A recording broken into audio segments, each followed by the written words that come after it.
श्री राधे साधकों, अजा एकादशी व्रत कथा इस प्रकार है। आज हम अजा एकादशी व्रत कथा सुनेंगे। श्री युधिष्ठिर ने पूछा, हे केशव, अब आप मुझे भादव मास की कृष्ण पक्षी एकादशी के विषय में बताइए। श्री कृष्ण जी बोले, हे राजन, भाद्रपद मास की कृष्ण पक्ष की एकादशी का नाम अजा है। इसके व्रत करने से समस्त पाप नष्ट हो जाते हैं।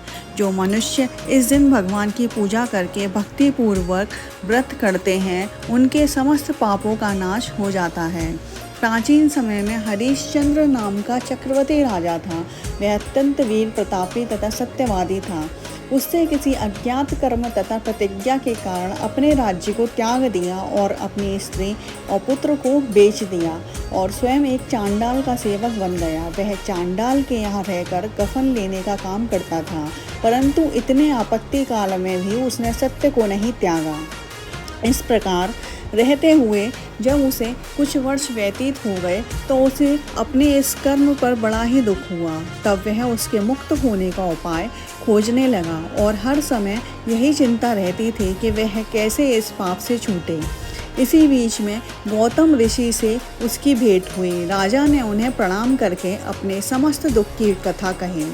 महर्षि गौतम ने राजा से कहा, हे सत्यवादी हरिश्चंद्र, तुम भाद्रपद की कृष्ण पक्ष की अजा नाम एकादशी का विधि पूर्वक व्रत करके रात्रि को कथा कीर्तन करते हुए भक्ति सहित जागरण को करो।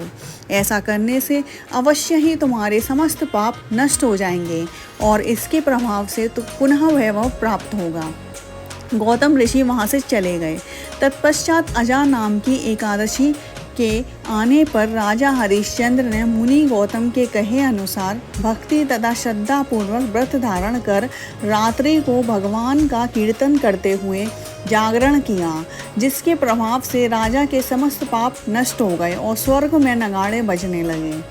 आकाश से पुष्पों की वर्षा होने लगी। उसने अपने सामने ब्रह्मा, विष्णु, महेश आदि सभी देवताओं को खड़ा पाया। तब उसने अपने मृतक पुत्र को जीवित तथा अपनी पत्नी को आभूषण से युक्त देखा। इस व्रत के प्रभाव से उसे अपना राज्य पुनः प्राप्त हुआ और अंत समय में अपने परिवार सहित स्वर्ग लोक को गया। हे राजन, यह सब उसी अजा एकादशी के व्रत का प्रभाव था। जो मनुष्य इस अजा एकादशी का व्रत करते हैं तथा रात्रि जागरण करते हैं, उनके समस्त पाप नष्ट हो जाते हैं और अंत समय में स्वर्ग लोक प्राप्त करते हैं। इस दिन बादाम छुआरे का सागर होता है। जय श्री राधे।